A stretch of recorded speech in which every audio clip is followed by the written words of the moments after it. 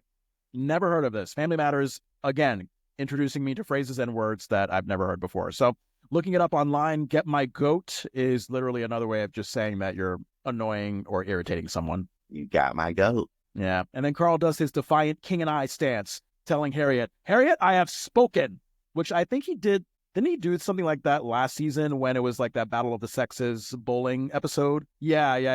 Harriette, man has spoke. Yeah. So he's doing that again. Oh, boy. These continuity things that these Family Matters writers and producers probably don't know that they're doing, that we can detect. They don't know. And it's also like, we're not going to show that Carl's grown fully. He is still the same Carl we met in episode 1. Pretty much. Curious about your thoughts on this because, like, all right, so Carl, well, actually, no, this maybe is similar to what we've already talked about, but my thoughts was like, all right, Carl is being kind of petty with his Eddie is wrong and he needs to come to me and apologize. I get where that petty part of it comes from. Instead of being like the more mature adults is what society might tell you to consider it as. At the same time, though, if I was Carl, I feel like I might do what he did. Like, I feel like it would be like, you know what? I made myself clear. He wants to move out of the house and feel like the bigger man of the situation. Go, see what happens. See if you can survive like 2 days on your own, without money, without a place to live. All right, let's see what happens.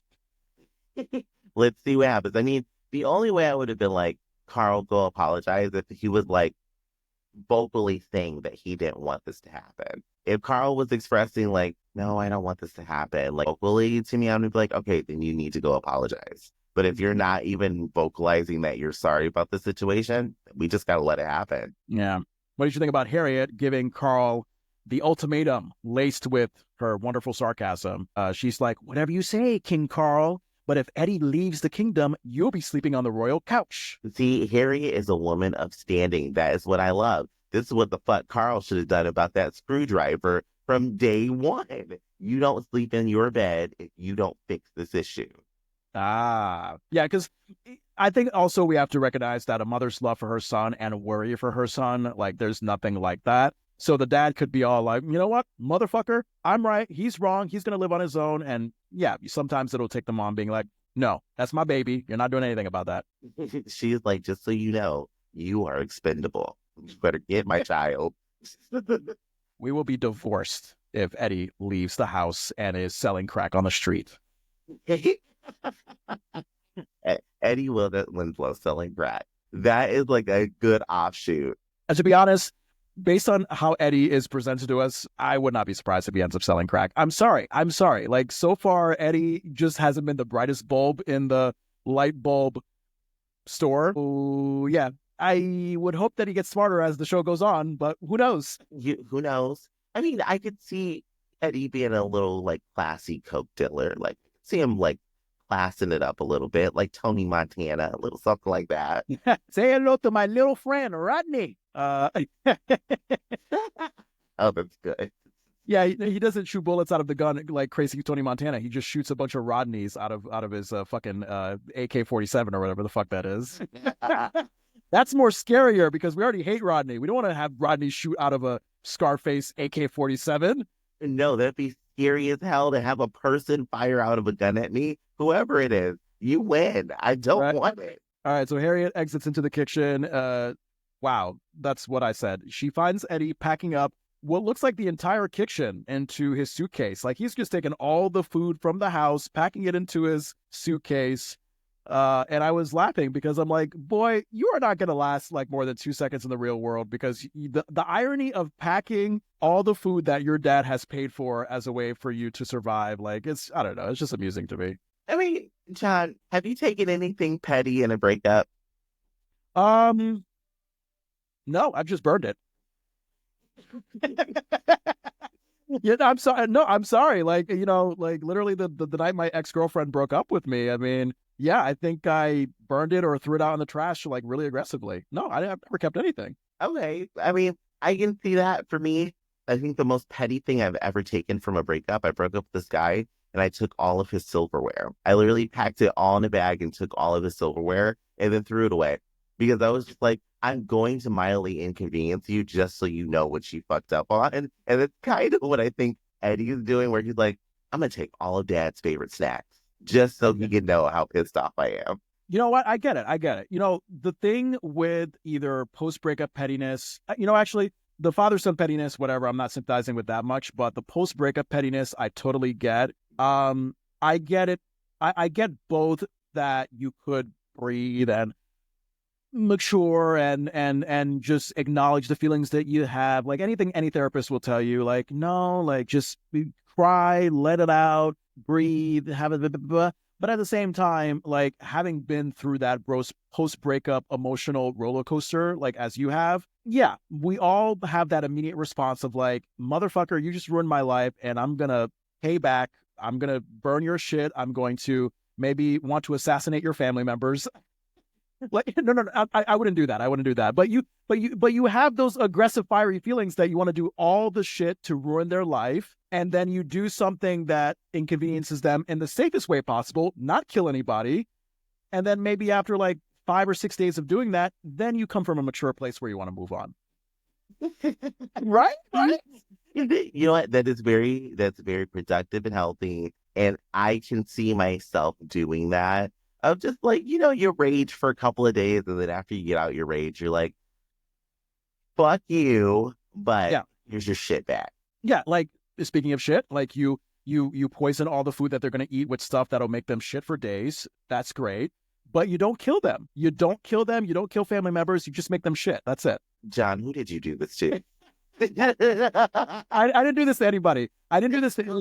But I'm just channeling the rage that I would understand someone who's been broken up with or just has been done wrong by like the stupidest fucking significant other. I'm channeling that. Again, the worst that I've done is just like aggressively throw out whatever my ex-girlfriend owned or whatever thing that reminded me of my ex-girlfriend. But no, have I ever like laced her food with laxatives or tried to kill her? Absolutely not. Absolutely not. No laxative lacing. That is just still one of the funniest things. I know. But it's a safe thing you can do. It's a safe thing you can do if you want to be petty. I'm just saying. Because they'll get over it, right? They'll get over it. Another one, if you just want a tip, put mayonnaise in their toothpaste. Mix it up, and they'll never know until it starts to rot. Again, petty things that will inconvenience them, but will not like affect their state of living. So there you go. There you go. Tips from us. Oh boy. All right.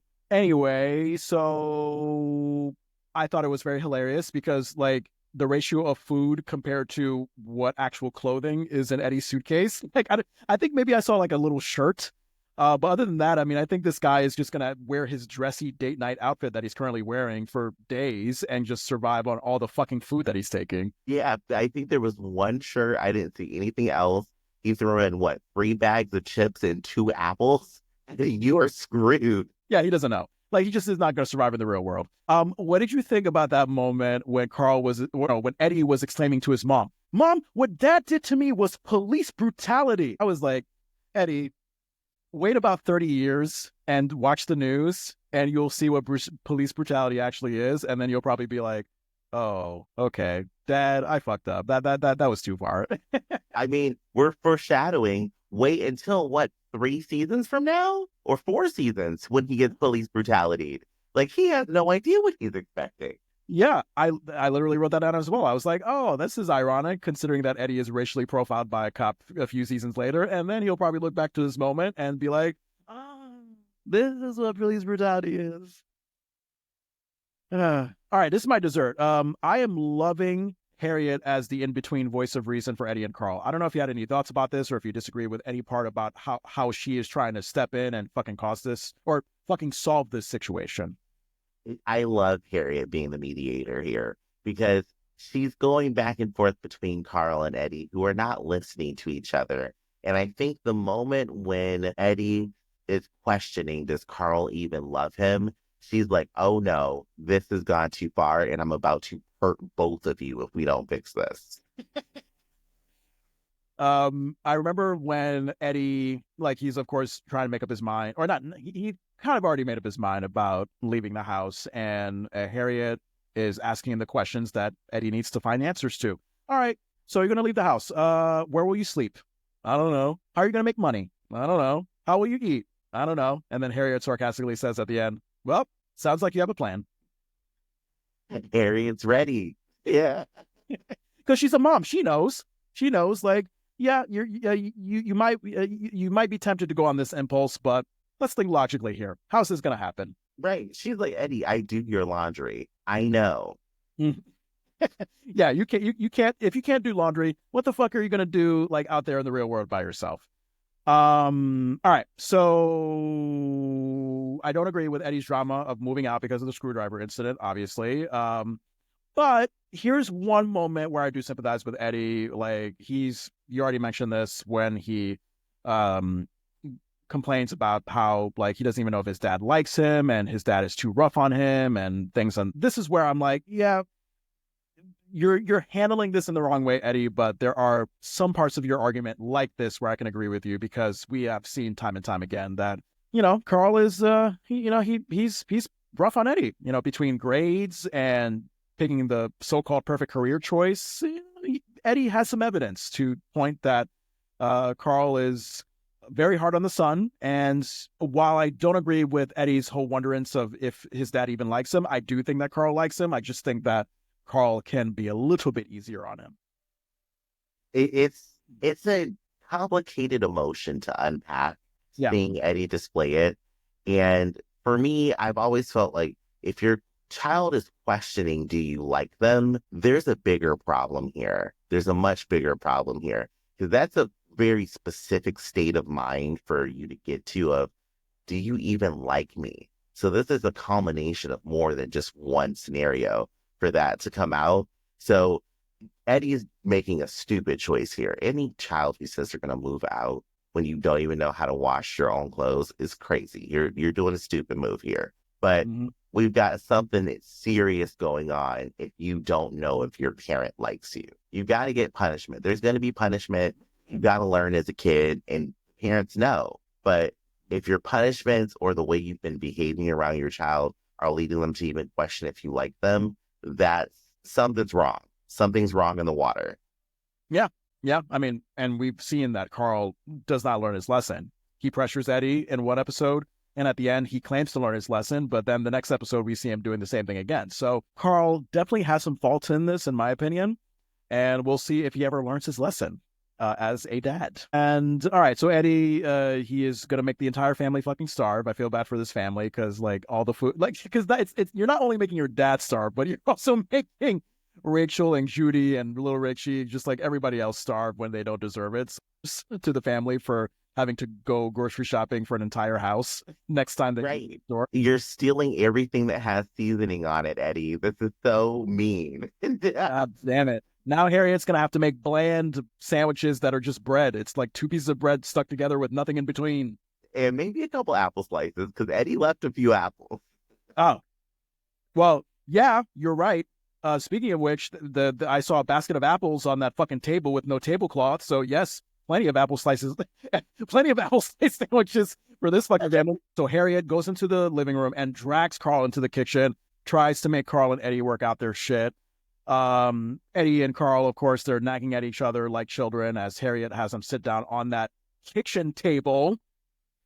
And this is where my junk food comes in, because this is the second or third time I'm seeing this fucking table with no tablecloth and just a basket of apples on it. It's a minor junk food, but it's like, come on, guys. Like, let's put a tablecloth. Let's dress up this table. Okay, John, I need to know, what is this that you have about tablecloth? I just think that it look, and it's weird because, like, the table that my wife and I have in our dining room doesn't have a tablecloth, but there's just something about the way the Winslow kitchen table looks that it's just like, it's very weird how it's naked and wooden and has just a basket of fake green apples on it. I just think it would look better with a tablecloth. That's my... Okay. Okay, for April Fool's, we're going to a place where they only have tables without tablecloths on them. It's just for that experience for you, John. That would make me angry so much. Hang on one second.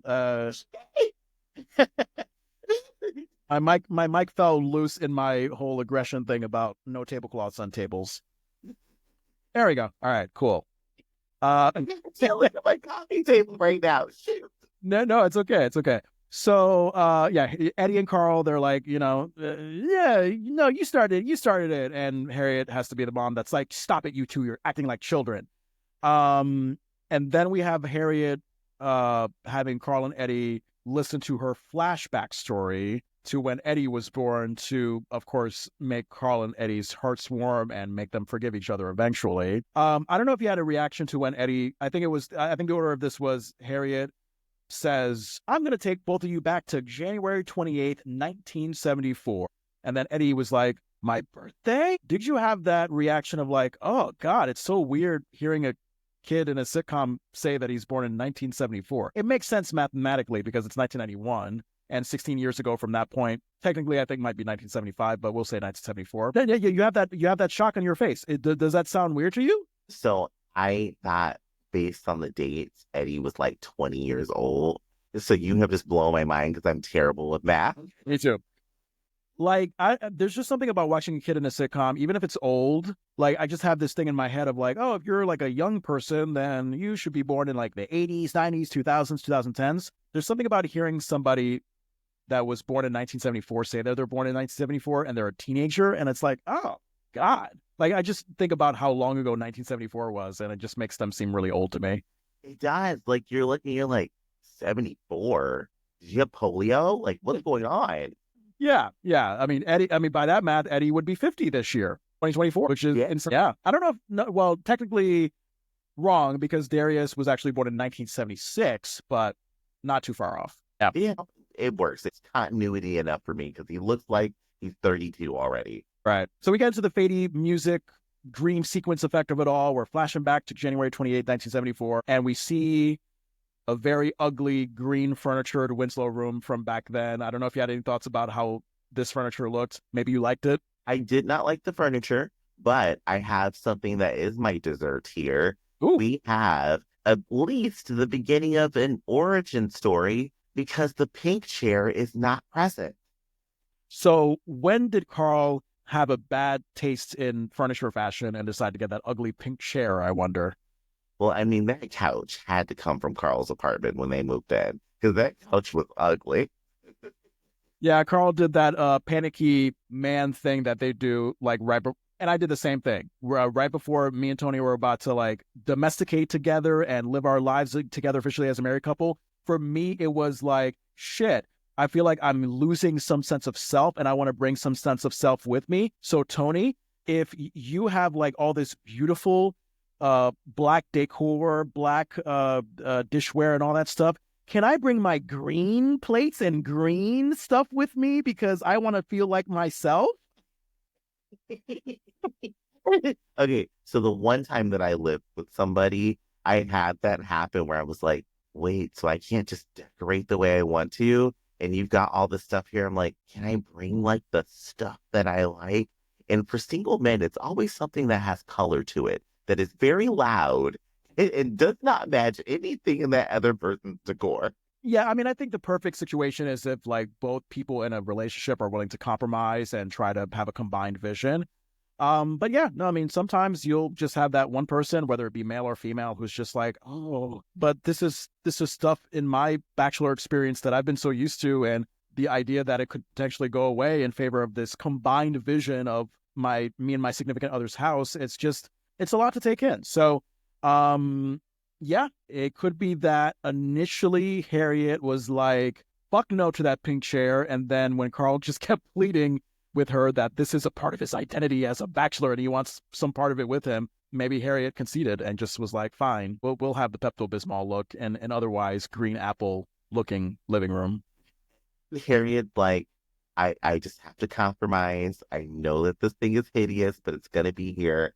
I'm just going to tell it, if my future husband, if you're listening, we're not moving in together. That way we don't have to have this problem. We're going to be married in separate houses. All right. No, nothing wrong with that. Everybody does it differently. And I also feel like this ugly green furniture, maybe it was a commentary on how ugly 70s furniture was. I am pressed to find any 70s furniture where you're like, Wow, that was good looking. That shag carpet. Oh, like, oh my God. But you know what? There is one thing that I did love about 70s furniture. Like when they would have like like the marble tables with like the gold posts and stuff. It looks tacky, but I was always like, ooh, that's kind of cool. All right. Some highs, some lows. Anytime I look at 70s furniture on a Facebook meme, I can just smell the cigarette smoke and the Budweiser. I can, because, I'm just thinking of like that typical like scenario for a 70s family where the kid ends up being a latchkey kid. Like you hear a lot of 70s stories where kids are like, well, mom and dad were working all the time, and I guess I was left at home by myself to figure out what I'm going to do. And then whenever mom and dad was home, they would just be like, smoke in the house, Budweiser, let's crank up our old ass looking TV and let's go to bed. The good old days when you could smoke in restaurants. Yep, smoking restaurants, smoking houses, and somehow there wasn't a fire hazard. No fire hazard, but just mysteriously, everybody started developing cancer. Oh, That's what happened. seriously. All right, so Harriette explains, like 1991 narrator Harriette explains in this flashback story to 1974 that, it was 1:30 in the morning, and, we see her and Carl, they haven't finished unpacking. We see a bunch of moving boxes around the house.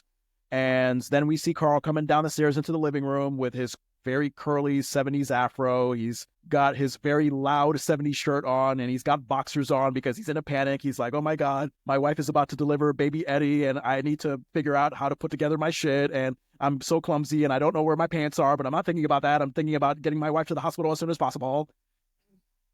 He is a panic first time dad. And I thought it was hilarious. That hair, I don't know who did that wig that they put on Carl's head, but it was hilarious.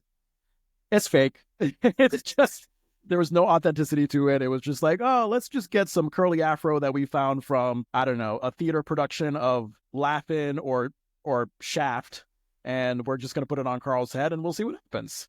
They just threw it on and they just prayed because that thing was wild. I couldn't even tell if it was supposed to be shiny or if there were like balls of lint in it because I just was so distracted by the thing. Both. It's shiny with balls of lint. What did you think about Harriet's? She has like a very bobby permed 70s short hairdo. I felt like that hairdo screamed 60s more than 70s. What did you think? Because I felt like in 70s, like everybody was growing their hair out. It looked like 60s mod. So maybe like Harriet had like a mod vibe going on. That wig was ugly too. Like that, both of their hair was so bad. But it was like that mod, what's the model's name? Twiggy, I think it's her name. She kind of had a haircut like her. Okay. All right. So we see pregnant Harriette. She's got her blue nightgown on, and she's just exhaustingly and calmingly walking down the stairs and just kind of, reminding panicked Carl that he forgot his pants. And I love seeing this irony of like the soon-to-be dad being the more panicked one when the wife is the more calm one. And she's just like, motherfucker, I'm going to take out an entire human from my vagina. I think you can breathe. Look, women are the strong ones. You just look at it. She's like, yes, there is a baby that is about to cartwheel out of my body, but I'm going to stay calm. You're the one who's panicking all over the place, which when they pan to the outside of the house, I laugh because I'm like, Carl's panicking and you can't even get out. Yeah, really. Yeah, that exterior of like the very snowstorm-filled Winslow house at night. Snow, which actually kind of looked like that light, clear, whitish cotton that you would find in a box as you're like trying to tear through the cotton and get some glassy product out of it. Is that fake asbestos? Yeah, you know what? It is asbestos. I think it is. Yep, very much so. So Harriette hands Carl his pants. Carl is clumsily struggling to put it on. He falls to the ground as he's trying to put it on, and Harriette's remark of like, I don't know how you had the ability to make a baby. He's got the scarf thing go for his head. Yeah. How do I put clothes on? How do I get out of the house? How do I do these things? And Harriet's just like, really? You can't do this, but you know how to put a penis in me? Like, what the fuck? I wonder what every person who has had a child and has to deal with the other spouse acting this way thinks in their head. Someone tell us. I need to know what's going through your head when you see this. I think after Harriet's line of like, I don't know how you made a baby. I think that's when we see an exterior of the snowstorm-filled Winslow house. And Harriette from 1991, as the narrator, explains that like this is the moment that her and Carl realize that they won't be able to make it to the hospital because, of course, of the snow and the dead phone lines. Harriette, we see laying down on the couch in the living room. She looks like she's about to give birth to Eddie any second. Carl, he is just super nervously eating Cheetos out of the glass bowl. I don't know if I've ever seen Cheetos in a glass bowl. Have you? So classy, classy, classy. Cheetos in a glass bowl. I don't know why he had these Cheetos, but that bowl was like $1 million. That thing was so extravagant for no reason. I almost thought it was butterscotch candy that he was taking out and putting into his mouth. Because I feel like, yes, you could have butterscotch candy in a glass bowl. You could have, I don't know, fucking like fancy ass green grapes in a glass bowl. But Cheetos, I feel like put that in like a paper Dixie cup or some sketchy paper plate.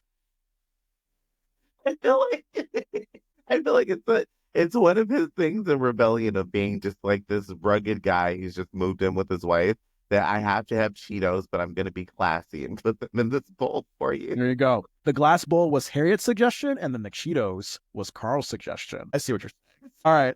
So Harriette tries to assure Carl that, hey, calm down. You're trained for moments like these as a police officer. Remember that plastic baby that you trained, Carl? And then I think it was Carl that was like, well, I put that plastic baby on a radiator and it melted. Typical police officer. I love that Harriet is the voice of reason here, and Carl is just panicked beyond belief. Oh my gosh. I forgot that she's both the voice of reason in this flashback story and the voice of reason in the present day. Oh my God, how it all connects together. So Carl, of course, he's being stumbling, anxious. He's a helpless idiot when Harriette is asking him for boiling water, and Carl is just like, oh, okay, you need tea? You need cocoa? No, she said boiling water. And then Harriette is like, Carl, give me a pillow, give me a pillow. And Carl's like, I don't know. And meanwhile, there's a pillow looking at him right on the couch. And I think instead of a pillow, he pulls out a whisk from one of the moving boxes. What's going on? A hand mixer thing, and I just screamed. I'm like, Carl, you just ran past 2 pillows. Yeah. Like, okay, me and my wife, we want to have children someday. And I mean, my anxiety being as bad as it is, like I can certainly relate. And I know that I'll be anxious, but Jesus, even I wanted to just like fucking give Carl a big slap in the face and be like, breathe, notice your surroundings. Where are you? Breathe. Some people panic when it comes to babies. Oh my God. I think I've been on the phone for about 4 or 5 births, walking people through it. And some people just panic. Like they're calm as day when it comes to something else. It could be a car crash and they're like, okay, everybody get out. Let's go do this. When it's a baby coming, they're like panic galore. Yeah, because you used to work for 911 and people like that's the typical thing. Like you would call 911 if you need like emergency ASAP to deliver a baby, right? Yeah. I mean, if you call 911 for having your baby and you're at a point where you're crowning, the services are not going to get there before I can walk you through what to do on the phone. So we're about to talk through this. And if there's somebody else there that can help, let's do it. Jeez, I wonder if crowning a baby and never mind. I was thinking like, oh, crowning a baby versus like crowning a poop when you're constipated and you're trying to push it out. Is that the same feeling as trying to push a baby out? Probably not. I'm pretty sure the baby hurts more. Probably. All right, I'm just getting really dirty in this episode recap, and I apologize for anybody listening and watching because, that's just how I am. All right. And this motherfucker Carl, he's just like freaking out and telling Harriette, like, oh no, you're falling off the couch. Get it together. She got it together. Carl needs a way to project onto Harriette. Like, you are a mess right now. Can you count this as gaslighting? You know what? Yeah, I would count it as gaslighting. I mean, you're not technically denying somebody's reality. You're just forcing yours on there. So yeah, I'm going to go with it. Yeah. All right. So before the scene goes to blackout, Harriette understandably closes out the scene by telling Carl, you are never touching me again. Even though he does for like, 3 more children? If he does for at least 3 more children, birth is scary. Childbirth is one of the most terrifying things I have ever seen in life. And I love horror movies. So I did it. correction, 2 more children, Laura and Judy, but then eventually we just say 1 more child because Judy disappears. Judy never exists. Her birth was erased from history.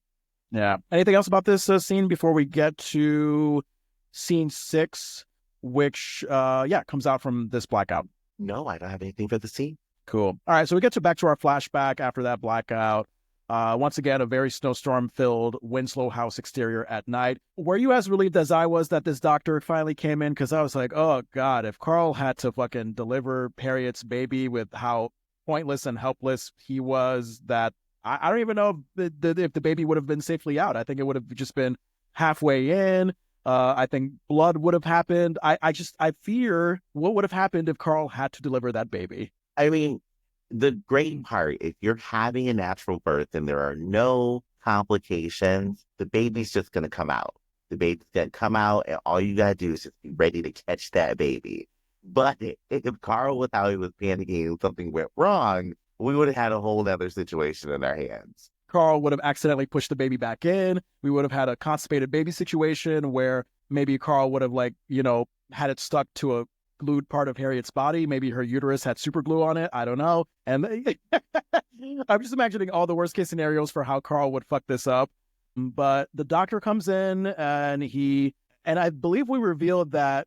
So after it's determined that the phone line started working and that Carl and Harriet got their doctor to come over to the house to deliver the baby, I guess the doctor had to ski his way over to the house. That's what Harriet says in her 1991 narrator fashion. So the doctor's office must have been next door or around the corner from the house, because can you imagine if the doctor was normally a 10-minute drive from Carl and Harriet's house, if he actually skied? That would have taken hours, maybe days, maybe? What? I mean, depending on how the snow is, he probably could have made it in a couple of minutes. I mean, Chicago's got some hilly areas, so maybe he had some hills and stuff he could go down. But, I mean, in Alaska, they have to ride snowmobiles to the doctors and stuff, so that could be something that could be a thing. I mean, the thing that threw me, the exterior of the house, the door is not cleaned off. So how did this doctor get inside?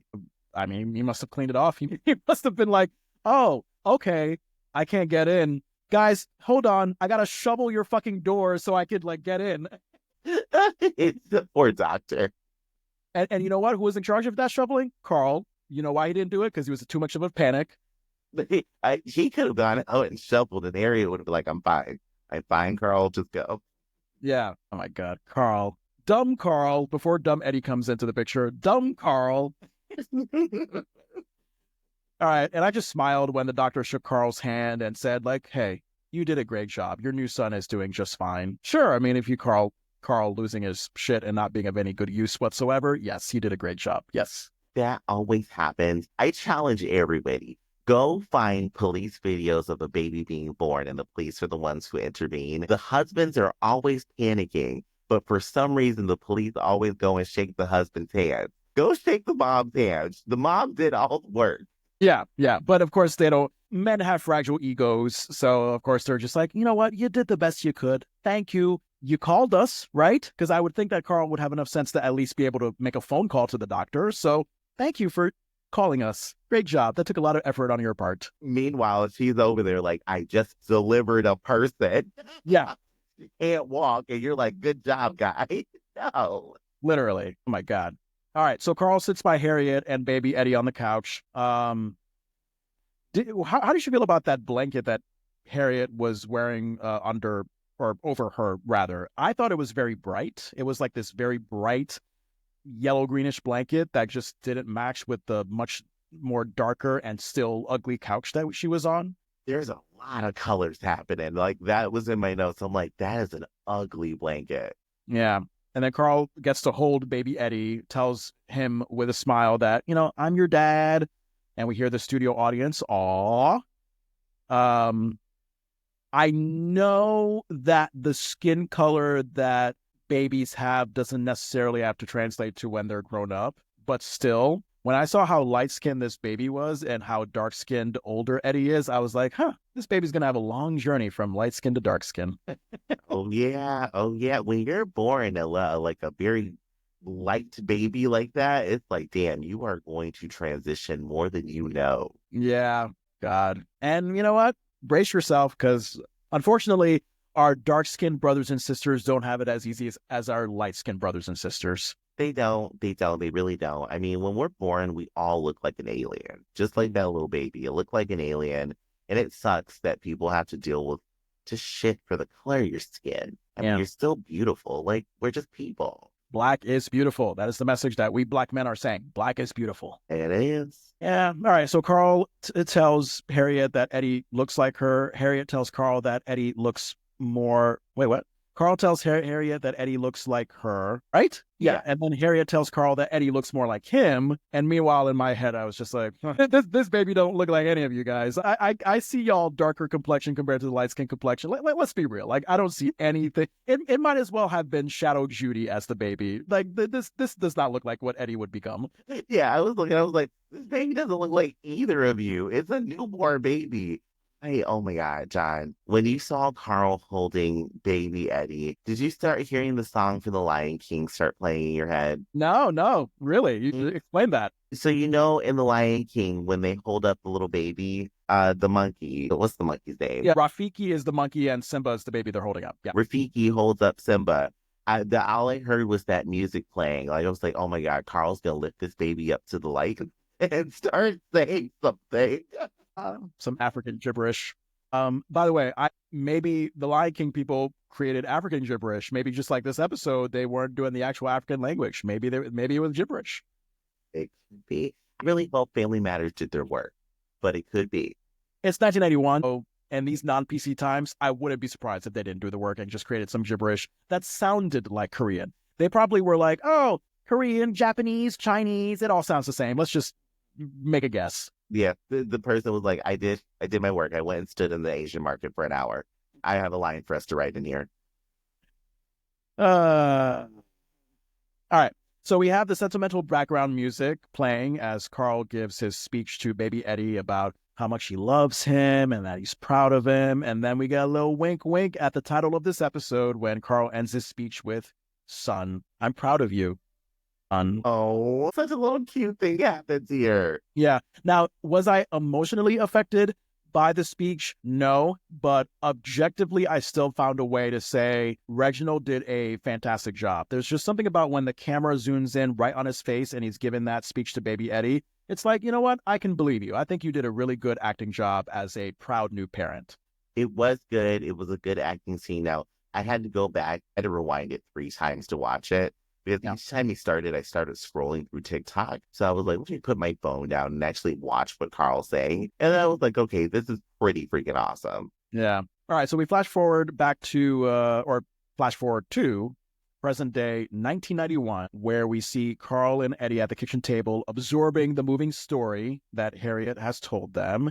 And thankfully, we get Eddie apologizing. He says that, Dad, it was wrong for me to sneak out.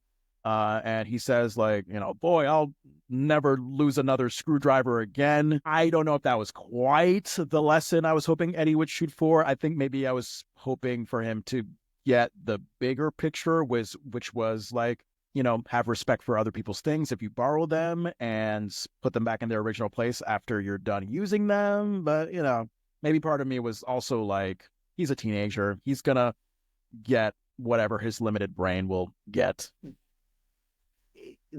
I was hoping like you. I was like, damn, Eddie missed the whole point of everything that just happened. But I did want Carl to be like, don't worry, you won't have to worry about losing a tool again because you're going to do inventory for the garage for a month. Like I was waiting for something to come in for that month to come back. That could have been, that could have been something. I would have been down for that, that punishment. Carl apologizes himself. He concedes that he might have overreacted a little. Like, yeah, okay. That moment where he was all dramatic about the blood in the bowl of soup or whatever the fuck that was, like, yeah, like that was a little bit dramatic. I still think Carl was mostly on the right on this one, but I get what Jose Rivera is trying to do. It's not creating this one-sided thing of this person's right, this person's wrong, but both people realizing their faults and coming together and making up. Yeah, I do like they had to come together and make up. Carl should have just been like, hey, Eddie, I'm sorry that I was nagging. Like, just a simple, straight to the point, I am sorry for this. Let's move the fuck on. And you still have a month of grounding to deal with. Like, because I like how it ended. It ended good. I was just hoping just like I want Carl to just stick to his guns because if we just say, oh, it's all okay after we have this whole blow up and we're not following through with the actual punishment that needs to be issued here, it's going to happen again. What did you think about Carl's attempt to understand where Eddie is coming from by talking about how when like he was a kid, Carl used his father's hammer to mix a can of paint and he was grounded for 1 whole week? In my head, I was like, wow, Carl. I mean, between that story and how you reacted when Harriette was giving birth to Eddie, I mean, god damn, did you used to be dumb as fuck when you were younger? Because I thought it was completely different. I mean, like Eddie used a screwdriver to fix his bike. That makes sense. Somehow thinking that mixing a can of paint with a hammer is the same thing. Like, did you find understanding in what Carl was saying, or were you the same as me and you were just like, what? I'm concerned on why Carl's father was so mad about that.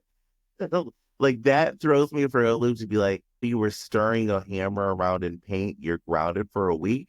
Go wash it the fuck up. Like what? It's the paint. Yeah, you know what? Now that I think about it, I understand where you're coming from because it's like, what? Like, I don't want my hammer to be purple. Like, go wash it off. Like, you could tell the little boy right from wrong. But yeah, I would say that grounding for that absurd thing doesn't seem just. I mean, hey, we know Carl. Wow. Just What's hit up? me in like a ton of bricks. But Carl has just explained to us why he has overreacted his whole entire life because he gave us an example of his father overreacting over nothing. oh yeah, that's actually some good psychoanalysis. Mhm. That's actually good. I didn't think about that. Eddie gets up from his chair in a sort of a semi-dramatic way, and he announces to his dad that I'd like to stay. And Carl is like, I'd like that too. And all along, I'm thinking, Eddie, I don't think your mom would give you any other option. I think you were going to stay regardless.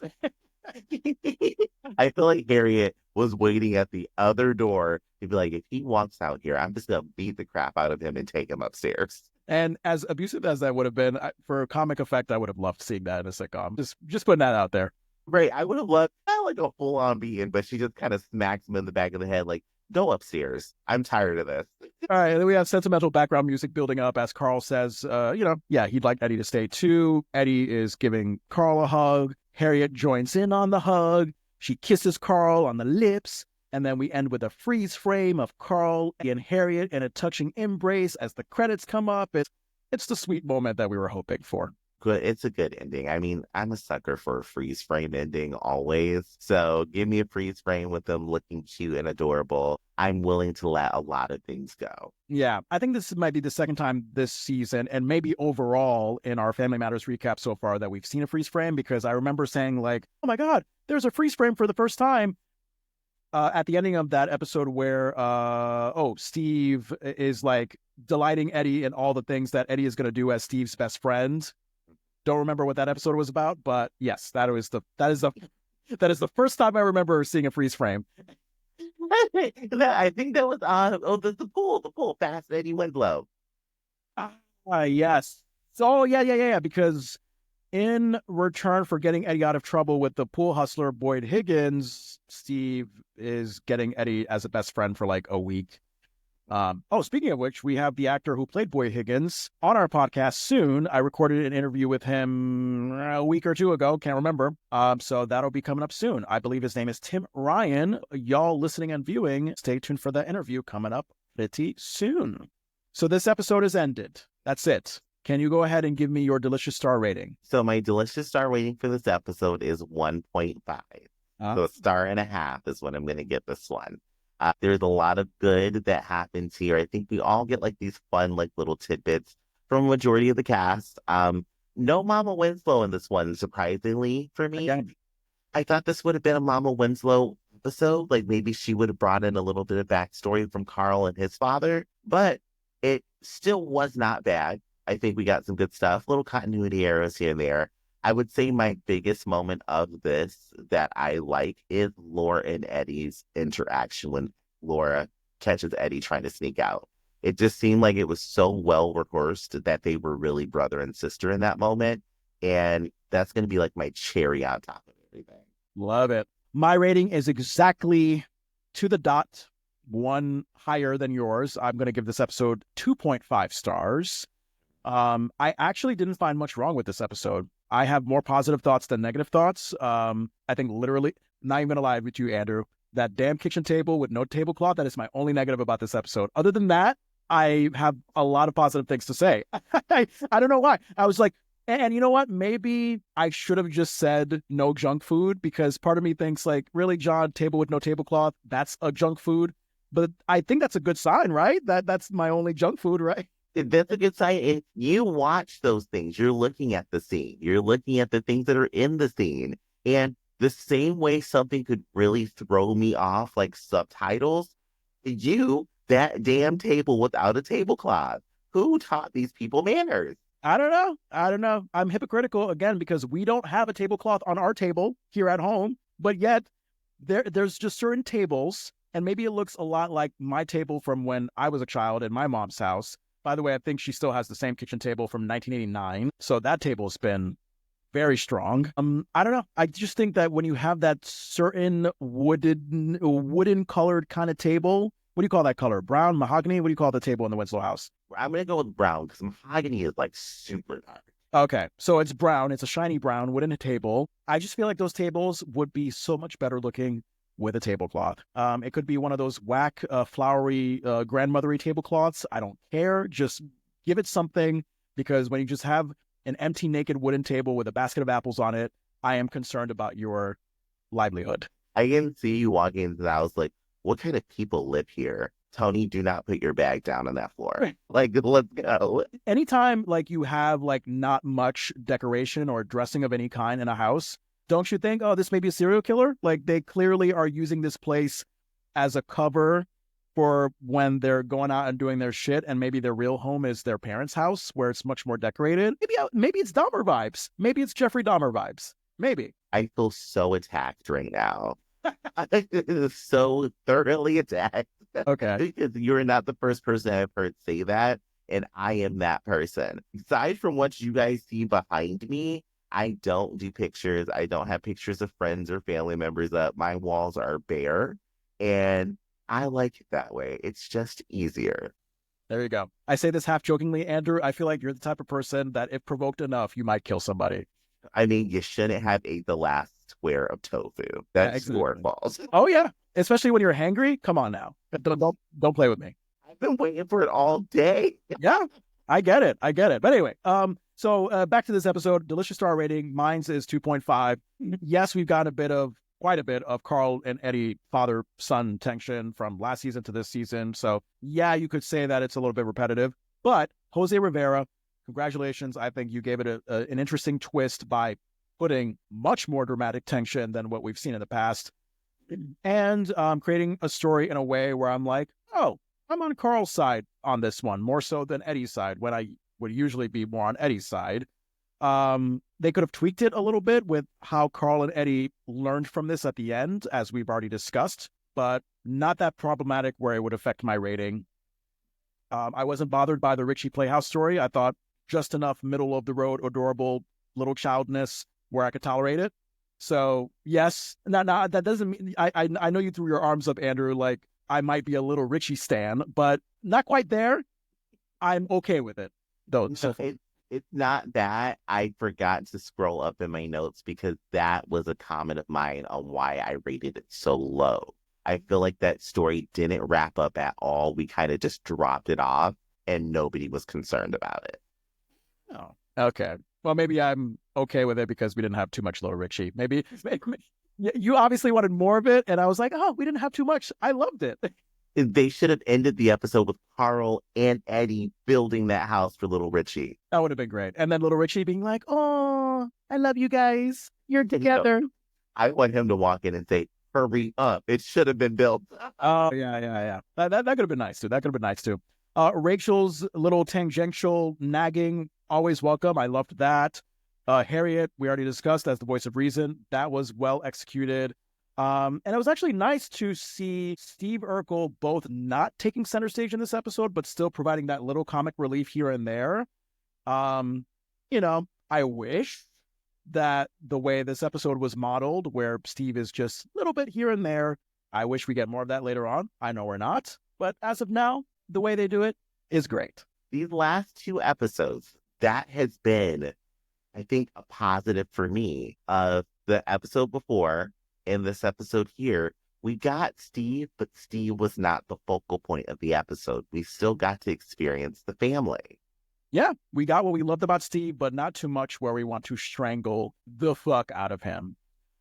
Judy popped in very briefly. I have no problem with that. I mean, I think in the past where Judy was featured very little, maybe I would have given it a junk food rating. But this time around, I thought, oh, she had a perfect, concise, cute moment. And Laura, although she was featured very briefly in this episode, I'm with you. There was just something about that moment with Eddie where she's the voice of reason, where the basket of laundry symbolizes that she has this motherly, responsible vibe about her.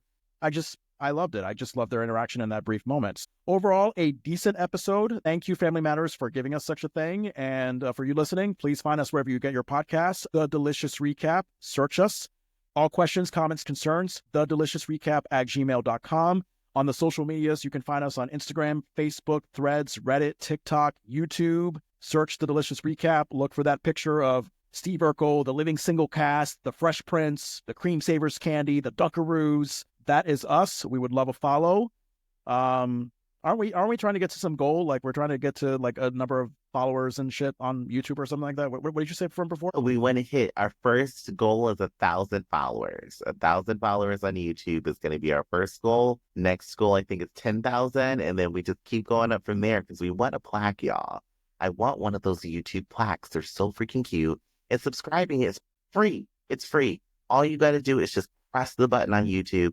And if you don't mind, share it. Share it with 5 people who you think would love to hear us talk about Family Matters. Absolutely. Share. Because word of mouth, a lot of the times, is more effective than just the bland social media promotion that you see from us and billions of other podcasters that are trying to make it out on these tough streets. So yes, please follow us. Let us get to 1,000 subscribers. I think last I checked, we are like somewhere between 200 and 300 subscribers on YouTube. And we've been getting some good engagement there so far. I saw some lovely commentary on our Beverly Hunter interview episode. So thank you guys for that. We appreciate that. And again, our Patreon, if you want episode recaps and interviews early before the general public, just $5 a month. Patreon.com/delicious recap.